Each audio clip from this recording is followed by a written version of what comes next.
Blog Talk Radio.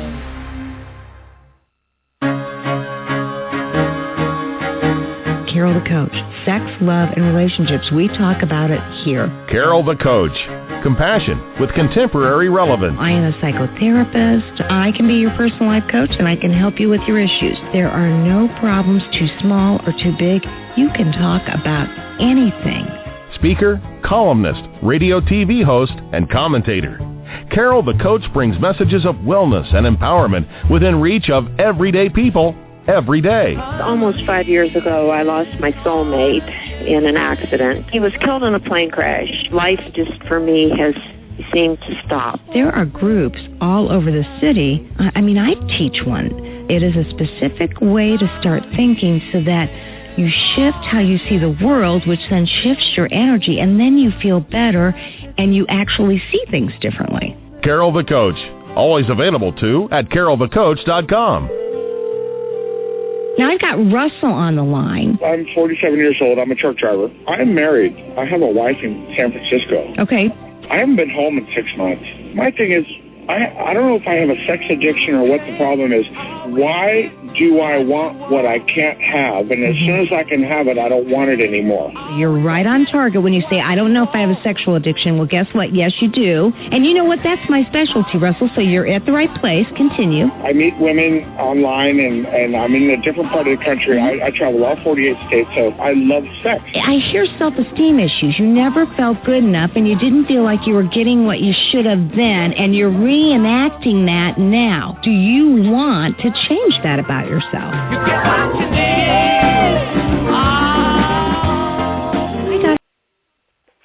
And I'm Carol the Coach, and welcome to the Sex Help with Carol the Coach show. This is the show about sexual addiction, and I am just so happy and grateful to be able to help you with this issue. You know, I get emails and calls from people all over the world, and they share that they have a sexual addiction, or they share that, you know what ends up happening? They love somebody who has a sexual addiction. So I am incredibly blessed to be able to bring you the experts in the field. And they are people that will tell you about the best treatment centers in the country, in the world. There are people that will talk about their books that have been so helpful in allowing others to know what is sexual addiction all about. You know, whether you're a partner or you believe you're a sexual addict, you want the information to help you to make the right decision. So, again, this is a show that will help to educate you and inform you and take you to that next level so that you can get the help that you need, whether you be a partner or a sex addict. And tonight, I am very excited to have someone who has written about sexual addiction and the financial issues that go along with it. We're going to be interviewing Debra L. Kaplan, who wrote For Love and Money, Exploring Sexual and Financial Exploitation in Relationships. And come on, in any couple's relationship, next to division of duties, money is the second biggest issue in a relationship. So you can imagine that if somebody's had a sexual addiction, they have money issues. How do we know that? Because although sexual addiction can be anonymous, affordable, and accessible, it progresses to the point where it ends up costing you money. You know, I met with a man the other day, and when he came in, he said, I found a group of people that would allow me to download pornography, pornographic movies, pornographic film, and normally I would have paid an exorbitant amount, but this group allowed me to download for free. So, of course, I took advantage of it. Well, what ended up happening was about 6 months into the process, after he had a full library of downloaded videos and films and pictures, he was contacted by the police department saying that if he did not pay $10,000 they were going to exploit him and send to everybody in his email address book the issues that he had and what he had been doing.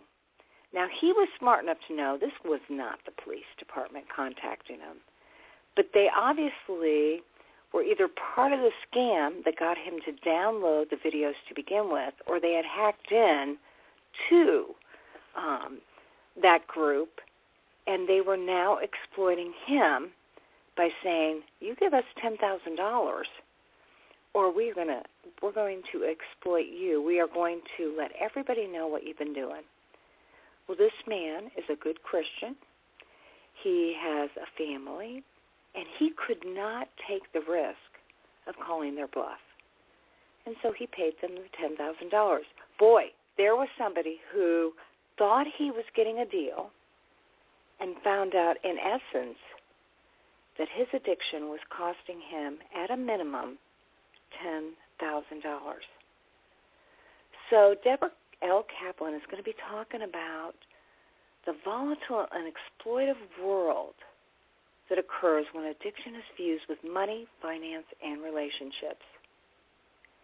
And, I got to tell you, there are all sorts of ways that this addiction costs money, whether it be through prostitution or Craigslist. I cannot count the number of men and women who have lost money because they had somebody over to their apartment, to their house, and they were ripped off. That person actually scammed them and took their money. I know I had a man who went to Las Vegas, and if any of you have ever been to Las Vegas, you know that there are cards that people hand out with different call girls on them. And it said $150 to spend time with this woman. Well, ultimately, this man, who had been 8 months recovered, caved to the impulses.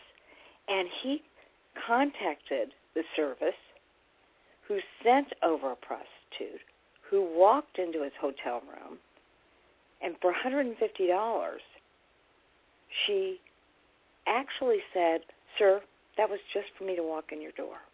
You want this, it's going to cost you this. You want that, it's going to cost you that." The man ended up spending $900 of money that he truly did not have. He was stretching his money to even get to the conference that he was going to in Las Vegas. So I guess my point to you is that so oftentimes this addiction costs money that you have not even begun to believe that you would ever spend money on. And again, for Love and Money, Exploring Sexual and Financial Exploitation in Relationships, Debra Kaplan is going to be talking about what is financial betrayal and, what's the relationship between sexual and financial exploitation. So if you've got any money problems, if you spent way too much on sexual addiction, if you're in a coupleship, you've got this addiction on the side and you're having trouble with your monies. One of the things that Patrick Carnes talks about is, he says, what are the financial costs of your addiction? Whether you're addicted to drugs, addicted to alcohol, addicted to gambling, addicted to shopping, addicted to eating, addicted to sex. They all cost you money. So what are the financial costs behind this horrible illness? And so I'm excited to have her talk about that. Now, in the meantime, I got a really interesting email, and I asked him to call the show. And that number, if anybody does want to call, is 646-595-3284. Again, the number is 646-595-3284. Well, this email said, Carol, I've listened to your full hour on iTunes, which I found very enlightening, and as you might guess, I identified myself with a lot of what you said. He had actually scored 14 out of 20 on the Do I Have a Sexual Addiction test. And if you want to take the test, you can go to www.sexhelp.com. But he actually said, I've been looking for something more specialized. I've sought out and I'm seeing a marriage counselor for this addiction together with my wife. This sexual addiction of mine has ruined my marriage. Well, almost ruined my marriage. And she is still undecided. He says, I love my wife to death. We have a wonderful life, family and friends, and 2 beautiful girls. I've not had sex with my wife for 5 years. Now, that's something that is very common in sexual addiction. When you've got somebody who has a sexual addiction, more than likely, the couple may end up being sexually anorexic. And what does that mean?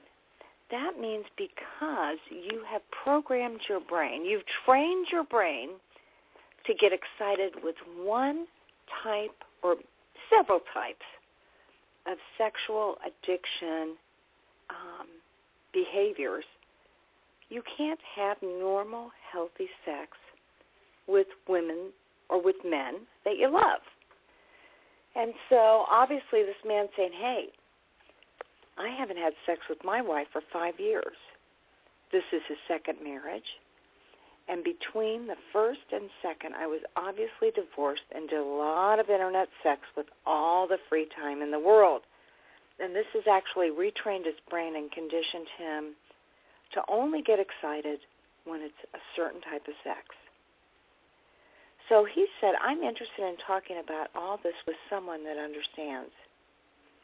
Now, he's a man that says, I have very strong willpower and have stopped a good deal of my sexual activity I was doing. I changed my life, changed my work habits, and I've changed many things that contributed to the sexual addiction. You see, my wife caught me a couple of times already on the internet, and if you're listening to the show, this could be you. And he says, right now I've gone 1 whole month without doing it. I have a big sexual appetite, always have, so I admit I do masturbate porn for about 15 minutes max every other day. I've not engaged in any of the sites I'm currently signed onto, such as adultfriendfinder.com. What do I need to do next? Well, anybody who's listened to the shows knows that I don't think a therapist is enough. I do believe you need a 12-step program. Now, not everybody does, but I'm here to tell you that most people do. And when I say a 12-step program, I'm referring to SA or SAA. I just don't think this is something that you can handle on your own. As a matter of fact, all the literature and all the training suggests you need a huge village to help you stay sober and recovered from sexual addiction. And so you need to have a recovery plan that emphasizes prayer and meditation and groups and a sponsor and a good trained certified sexual addictions therapist. Perhaps you need to go to some workshops. If it's something you absolutely can't control, you might need a treatment center. But I guess the important thing is you can't do it by yourself, whether you're one who has a lot of willpower or not. You're not strong enough to combat the sexual addiction. So I'm glad he emailed me. He sounds like a wonderful guy. That's one of the things I know is if you have a sexual addiction or love somebody who does, it's not unusual for that person to be, a pillar of the community, to be involved in church, to have great kids, to participate in outside activities, whether it be a man or a woman. I was talking with a woman the other day, and she is unable to absolutely be clean. Her behavior has improved immensely, but she still from time to time has trysts. And what I've told her is, and her husband, we need to start using polygraph tests, not to bust somebody, not to catch them in the act, but to help them to stay clean and recovered. Now, I've always said if I ever worked with couples and recommended a polygraph test, I want to get out of the field. But what I know to be true about sexual addiction is sometimes that's the accountability you absolutely need to stay clean and sober for the first 3 to 5 years in your recovery. If you're doing all the steps and then you have that accountability of knowing that there's going to be a polygraph test once or twice a year, it just assists you in making the right decisions. So stay tuned to more of Sex Help with Carol the Coach. Go to iTunes and download over 70 shows that we've taped in the last year and a half. And get excited that we're going to have people on the show that can really help you to understand this illness and help guide you into exactly what you need to live the life you deserve. So right now, we are going to be interviewing Debra L. Kaplan, who again wrote For Love and Money, Exploring Sexual and Financial Exploitation in Relationships. They go hand in hand. So let's find out more about this. Debra, welcome to the Sex Help with Carol the Coach show. Good evening, Carol, and pleasure to be here with you and your listeners. Well, thank you. And boy, you really have made it your mission to help people understand the relationship between sex and financial exploitation in relationships. So tell me a little bit about what your book is about and what made you write the book. Well, they're interesting bedfellows, as I call them. Sex and money often go hand in hand, and the book For Love and Money explores the volatile and exploitive world when addiction is fused with money, finance, and relationships. And oftentimes, certainly when sex addiction is present, money is used as an overlay, as a form of betrayal. And as many surveys have shown, that sexual betrayal is very distressing and certainly can be very destructive of a relationship. But financial betrayal oftentimes ranks as higher and much more destructive and more frequently, and certainly can be the number one reason for which relationships struggle or dissolve. Now, when you say dissolve, you're talking about divorce, that relationships oftentimes don't know what they can do to reunify and reconciliate and work out a program so there isn't this financial exploitation, correct? Well, the first part of that, yes. The first part is that if there are marriages that do not work on these issues around money and financial betrayal or exploitation, then certainly they run a very high risk of not working through this in a healthy manner. Relationships that are committed, but certainly where there's not a marriage, money and sex can be just as destructive. So when, as therapists, we take into consideration the overlay of money and sexual betrayal, because it isn't just the sexual betrayal that needs to be addressed. It's also about power, and it's about money. Oftentimes in relationships, whether it's healthy, whether it's a dysfunctional, struggling relationship, the essence of power is present. It's just how it's negotiated. And so many couples may or may not negotiate disparities in money, disparities in sex, and there might be a propensity for exploitation when that is not addressed in the communication of the coupleship. So give me an example, if you would, of a couple that you may have worked with somewhere in your past where they not only had sexual addiction, but they had financial exploitation. Absolutely. Many more couples I could certainly speak to, and I want to preface this by saying that at no time tonight during our conversation or even in the book itself do I speak directly to any one person or any one situation. I'm going to speak to an amalgam of people and circumstances because I very strongly want to protect my clients and protect the anonymity of the people with whom I work. So in a particular fashion, you might have I'll just use this in very stereotypic fashion, a male who is struggling with sex addiction, and he may be acting out in sexual ways, but the wife, the partner, may not be aware of this. So in the use of and in the carrying out of the sexual exploitation, money is being spent perhaps on a prostitute, perhaps on a lover, perhaps in ways to garner sexual favor with somebody.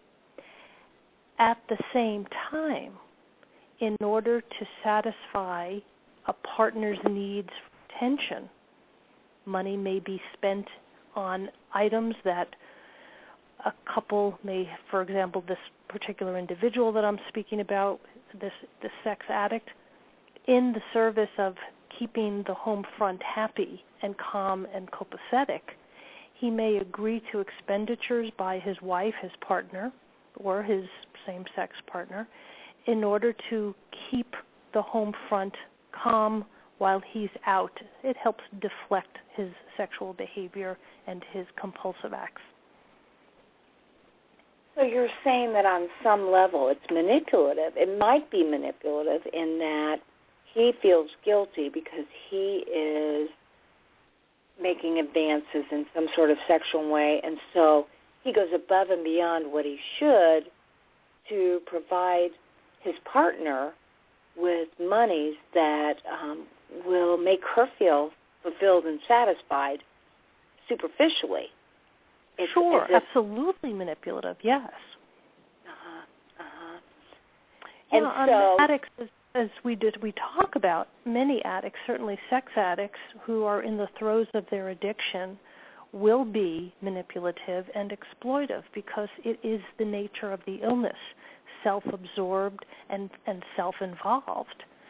But yes, in a manipulative way to keep the wife deflected from what's going on, maybe in a bid to appease his own guilt about what he's doing. The use of money or in some way power and manipulation to help assuage his own guilt or to cover his acts that are exploitive sexually. Okay, well, that makes sense. So, oftentimes CSATs, and you're a CSAT, right, Deborah? Yes, I'm a CSAT, and I'm also a CSAT supervisor, so I work with a lot of other therapists who bring these very same issues to the table because this is very common. You yourself, I'm sure, Carol, have seen this overlay of money and power and negotiating the currencies, which we haven't spoken about, but negotiating different currencies within a relationship. Well, and part of the work that we do with clients who believe that they have sexual addictions is to ask them to total up the financial cost of the sexual addiction. And I know that you just referenced two. One, the actual amount of money that might be spent on the addiction itself. Two, might be the money that is given to the spouse to help provide the love and care that he believes she deserves because he is acting out. It may be that there may be financial costs. I know I was talking with a man just this month who said, I lost my vice presidency at a major corporation because of my sexual addiction. And it took 6 years, but they eventually fired me because I was looking at porn, because I wasn't at the office. And although they didn't understand exactly what was going on with me, I knew that my sexual addiction had cost me my job, which was literally hundreds of thousands of dollars. So there's all sorts of ways that addiction can affect the average person who cannot control his or her behavior. Yes, absolutely, Carol. When we take into consideration that an individual may be using money to enhance the addiction, be it to purchase drugs, be it to purchase alcohol, be it to act out with prostitutes or massage parlors. That's a literal accounting. That's a literal expenditure of how much money was used in the process of the addiction. But when we look at costs that are due to exploitation, when we look at monies that are being hidden, when we are looking at secret bank accounts, when we are looking at monies that are being taken and used in ways that were not with the consent of a partner, when we're looking at lost opportunity, those are not always literal costs or accounting of exploitation. It can be the deflection of where money is being used in ways that a partner is not aware of. And so when, as you began to talk about, we ask our clients to do an accounting, we also have to look at lost opportunity. We also have to look at ways in which monies may not be available to a partner that would have been available, not because it's spent, but because it's hidden. Oh, I absolutely understand. I had an auto mechanic at one point that said I pocketed at least 50% of the income I made. It never even made payroll so that I could pay for my prostitution. So obviously his wife never even knew that he made the amount of money that he made for a yearly gross. I mean, she was totally in the dark. She had no idea of anything she even missed because Correct. he was pocketing the money to fulfill his sexual addiction fantasies. And so I'm assuming that these people come to you and either discover the amount of financial costs or they've come to you because you are the expert in how sexual and financial exploitation are integrated. So you decided to write this book for Love and Money, and how would you break that book down? If my listeners want to get this book, what will they be getting? So this book really breaks down and sets the groundwork from a biopsychosocial perspective. In other words, it looks at a number of psychological, biological, and physiological aspects. But we start with how we attach. How is it that we actually, I start with For Love and Money about how we're drawn to different people and the ways in which our childhoods and how we attach predispose us to what becomes our attachment style. In the second part of the book, I continue to build on those foundational concepts, but I talk with colorful case commentary and stories from Wall Street about how money and rage and relationship factor into sex and power. The third part of the book speaks to the distinct practices and principles and tools that the readers and your listeners can use to employ in their relationships. So I provide ideas, tools, and exercises to elaborate on how someone can use what they're learning and put it into practice in their own relationships and marriages. It's not enough to understand these concepts. It's enough to now employ them, use them, and incorporate them. So going from a less healthy, less connected relationship to what they can do to understand themselves and now come to the table with their partner and say, hey, this is what I value in relationship, and this is what you value, but we haven't really been addressing this. We've been speaking around these concepts. And that speaks to the issue of relational currency. It's not just money tender. It's what I value and what I bring to the relationship and what my partner values and what he brings to the relationship. So in understanding that, I give my readers and listeners here tonight will gain an understanding and have exercises to use to get a better hold on what's important to them in their relationship. Well, so let's talk a little bit about that. you see clients individually and as couples. Is that correct? That's correct. I work with individuals and I work with couples, both around sex addiction as well as just couples that come to want to work on their relationship when there may not be necessarily addiction present, but there's an inability to really communicate effectively. All right. And so what might be an exercise you would give somebody to help illustrate the issue or the work that they need to do? Well, it depends on what their actual issues are that they're discussing. So let's look at a couple that may have. Let's break this down very simplistically. A woman who comes together with her husband. She wants to stay home and be present for the children and raise the children, and she decides to leave work. And the husband stays, and he has chosen to be the breadwinner. Now, this is a very simplistic and a very simplified version of this. But is she aware of what the finances are? Is she aware of what monies are being spent, and not from a perspective of lack of trust, but does she know, is she aware of what the monies are and what is it that the family uses? In this case, I ask people to really sit down and have these conversations with their partners and look and see what is it that they would like to know. Many clients, I speak to many women who have said, I'm okay with not knowing. I'd prefer not to know.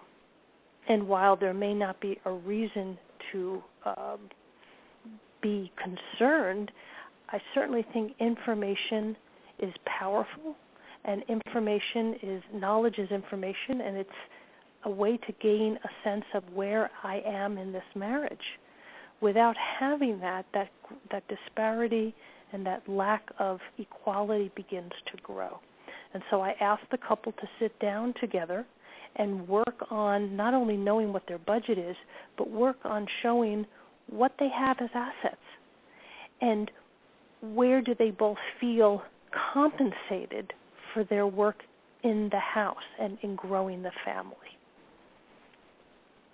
Okay, and so they might be sitting down and identifying where they feel like they should be compensated if it's monetary or if it is not.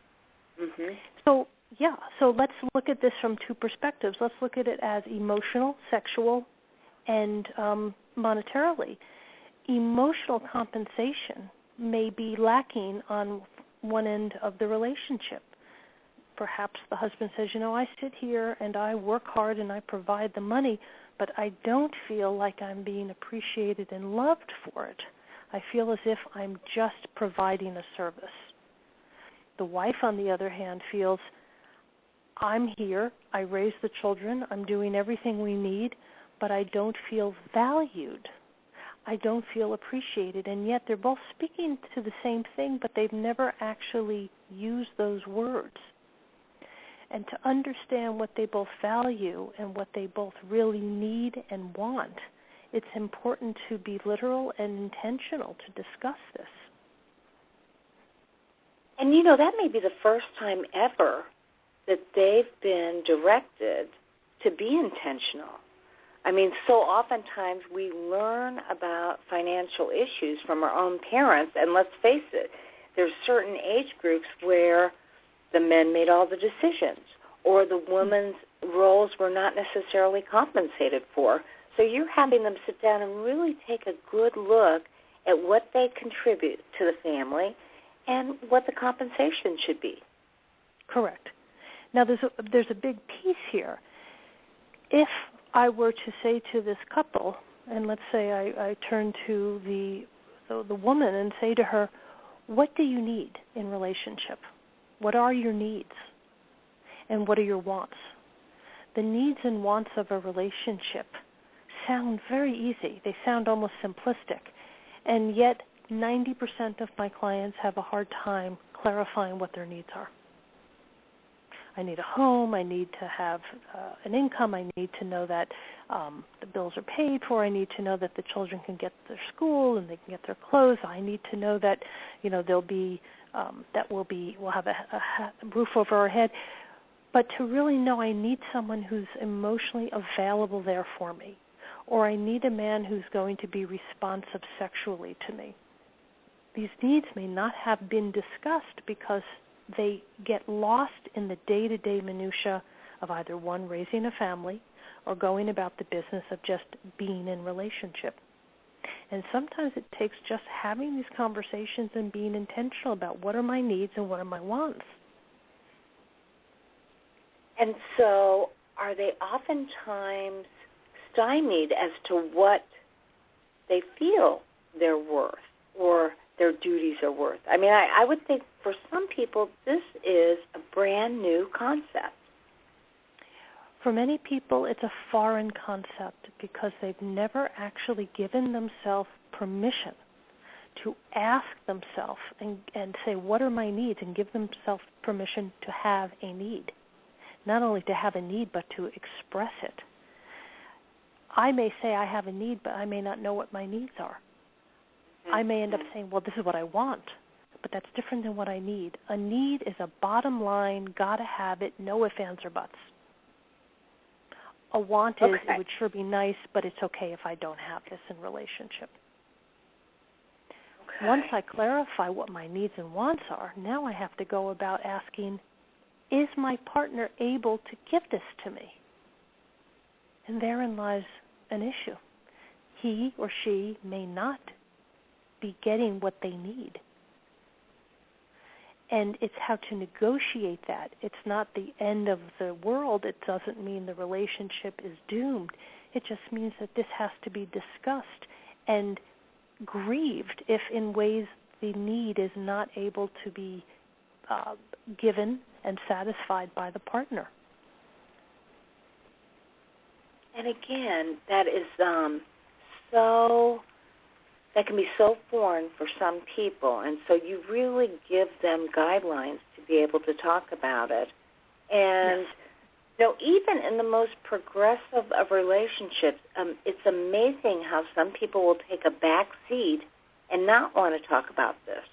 It's almost like, well, it seems status quo, so why rock the boat and get into an argument, as opposed to have a clear understanding about, who contributes what and what is spent on what.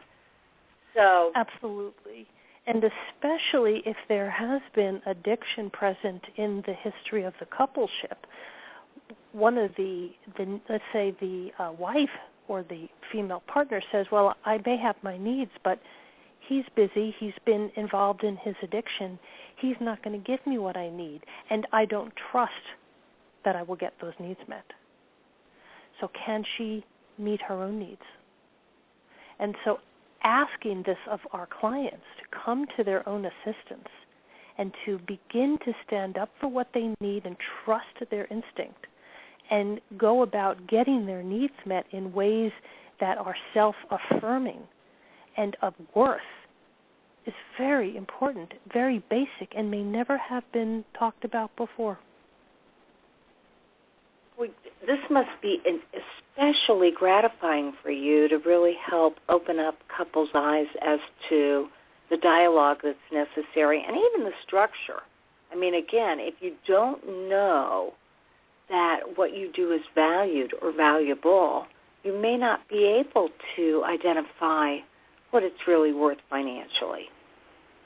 It is very rewarding, Carol, to sit with a couple that have never been able to express to their other, significant other, how they feel about themselves, what they value in the relationship, and what may not have been valued about them.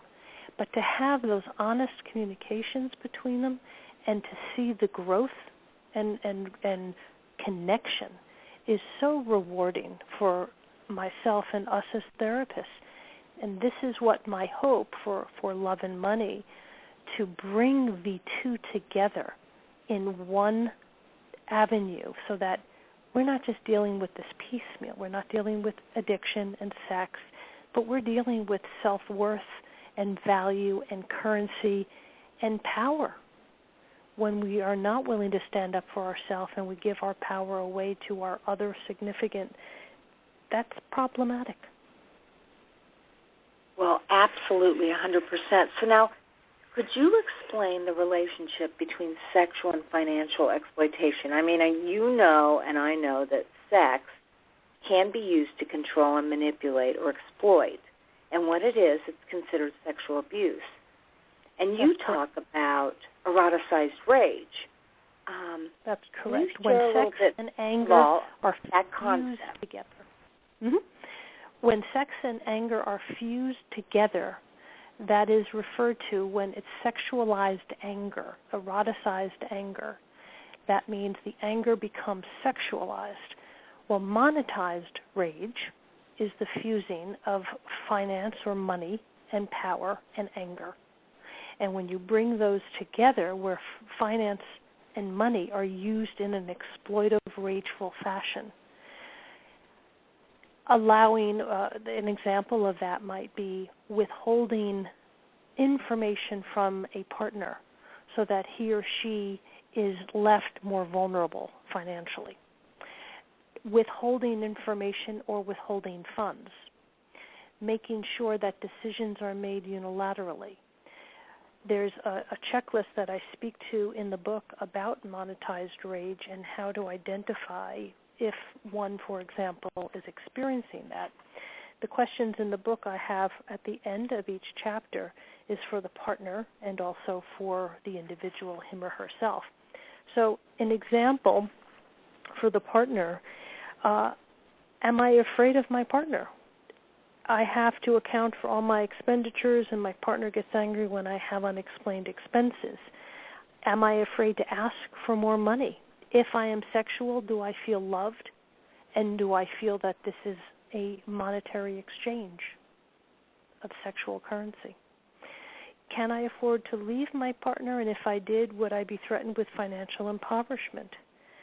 Do I allow people to control me with money? And do I value my self-worth, or am I only as lovable as my possessions? So these are the ways in which monetized rage show up in covert ways that aren't, as I said before earlier in our conversation, they're not always literal and accountable. They're intangible, but very, very important. Well, and those questions are really thought-provoking because it talks about people that may be afraid of what will happen if they do create some clear boundaries or expectations. Which can be very and stand up for themselves and their self-worth, yes. Right, assert themselves. Mm-hmm. Okay, so now not only are you talking about money and sex, but you're talking about life skills like assertiveness or boundary setting. And so much of the work that you do helps couples to figure out what are healthy expectations, what are appropriate boundaries, when is it okay to assert oneself to get clarification, correct? Yeah, well, when I didn't perhaps properly identify the kind of work I do, I am a licensed therapist in Arizona, and I work with attachment, intimacy, addiction. I work with individuals and couples. And when I work with a couple, I'm often asked, whose side are you on? And I'm often asked that by either of the parties. And I say to them, I am on the side of health, that I will have a voice for the coupleship because you, husband, you, wife, you, significant other, you might have your bias, but my bias is for the health of the relationship. And so I give a voice to what needs to be addressed, and if that means helping one or the other find their voice for equality in the relationship where there is disparity, it's giving them skills, it's giving them tools to work with finding their self-worth, standing up for what they need, and giving themselves a voice which puts balance, healthy balance, and healthy power back in the relationship. And so I would think that's quite the juggling act, because what you really have to convince both of the coupleship is that this is in their best interest, that they'll get healthier and they'll be happier as a result of this clarification and the boundary setting and giving each one of them a voice. This can be quite a juggling act, but remember that ostensibly they're coming to therapy because they want a healthier, happier relationship. And if I can help either of the two parties see that it's not that they're giving something up and becoming powerless, or that they are giving more power to the other, it's that they are not using sex and money as a tool or a weapon to control, so that it becomes mutually shared, and it's about the betterment of the relationship and not the bias of my self-worth being accentuated over your self-worth. Absolutely. But, if you have one person, one partner that's used to exploiting and is used to having the power, whether it be him or her, again, that juggling act of getting him or her to realize that they'll be happier if boundaries and expectations are clarified, that's tough, because they're used to having that power. Yeah, it is very tough. And in helping the individuals come to see why they needed to find this power in the first place helps to loosen the grip on controlling it. Absolutely. Much like addiction, we ask our clients to look at what was it in the first place that brought you to use sex, money, alcohol, drugs, gambling to either escape or heighten your feelings in the first place. And so it's when we explore and when I help clients understand what it was that they held on to it so firmly to begin with, that they felt they needed to control, it loosens the grip on how profoundly they have to have it. Totally makes sense. So this had to be a very exciting book to write, because obviously there isn't much available on sexual addiction and financial betrayal. And are there other books available besides yours in regards to love and money? To my knowledge, there are very few books, if any, that meld these two together, not only bringing the insight and understanding to the concepts, but to deliver and offer exercises and tools for the coupleship to work on, so that they can lend, perhaps for the first time, some balance in the relationship. I've often said about writing this book that had I come upon this book and I were not the author, I would have wished I was. I'm very excited about this book because it's something that my clients have benefited from already. And if I can benefit, if one couple can benefit from it, then it was worth the effort. So I'm very excited about getting these concepts out there, getting this book as a resource out there. And I'm very excited for people like yourself, Carol, who have given me an opportunity to talk and to have your listeners learn more about this. Absolutely. And, I was just getting ready to ask you who should read For Love and Money, because it doesn't sound like it's just for the addict. It sounds like any couple could benefit from this. Any couple can benefit, you are correct. It isn't just for those who struggle with addiction, although for those who do, it will certainly be that more insightful. But for individuals who are working through relationships that involve money struggles, that involve currency, what I value versus what I thought I valued, what I wanted versus what I told you I want. So it's valuable reading for those in relationship, those who want to understand how to have a healthy relationship with money and sexual overlay. For the financier who's working and struggling with putting emotional currency to work and not just monetary currency. They can be emotionally impoverished and financially rich. So it is for the individual who is really struggling with finding balance in their life around these concepts. You know, I got married rather late. For the very first time, I was 44, and my husband was 37, and we both came from different places in our financial backgrounds. And one of the things that we had read was that we really needed to go to a financial advisor to get some help on what to expect. And it was just very interesting. One of the things that the advisor said to both of us is that, you know, you're old enough as a couple, even though you've only been together a couple of years, that you're pretty set in your ways, and probably what would be the advantage to you is for each one of you to have your own separate account and then a household account, and that way you still have the freedom to spend what you need to, but you've contributed to the home. That was one of the most helpful things that this man said to us, as well as he tried to help us to understand that homes, cars, boats, whatever, were liabilities as opposed to assets. You know, you kind of feel good about the things you've accumulated, Sure. not realizing that they cost you money, they take away from savings, and they can incur additional expenses. And so I would highly advise any of our listeners to really take a look at this book, For Love and Money. Obviously, they're listening to the show. They've downloaded it from iTunes or they've downloaded it from Blog Talk because they do have issues around sexual addiction. And, you know, it's kind of like I was just saying before you joined us on the call, a lot of sex addicts and their partners are sexually anorexic. You would think they'd have lots and lots and lots of sex, but in essence, they're anorexic. They don't have sex. And the same thing is true for love and money.